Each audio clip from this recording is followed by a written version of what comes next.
Hello mga madam, magandang gabi po sa inyong lahat. Kahit saan sulok sa mundo. Ngayon nga mga madam ay nagluto ako ng fried tilapia, fish, at saka opo, ginisa. Walang sawog yan mga madam. Asin lang at paminta at kamatis, sibuyas. Yan ang kakainin ni Miss Kinley. Ay mga madam, sana hindi kayo magsasawa. Ito ang tilapia na prito.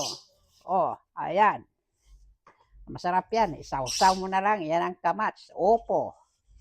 Yan ang kakainin ngayon. Mga kabahay ko dito, wala. Yung isa, yung dali ko, wala pa. Hindi pa umuwi. Nasa highway pa. Pauwi na. On the way na siya. Live over ang makakainin niya mga madam. Hindi loto ngayon. Ito ang kakainin ng mga bata.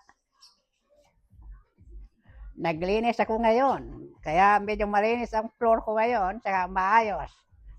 Maayos.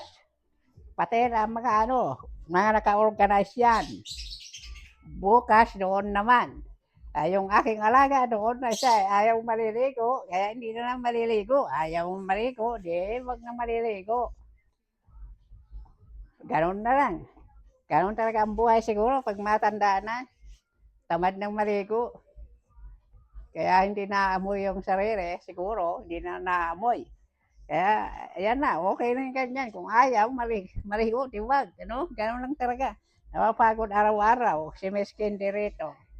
Okay mga kababayan o mga madam, maraming salamat po. Hanggang dito na lang po ang aking vlog. Sana hindi kayo magsasawa na manonood sa aking channel.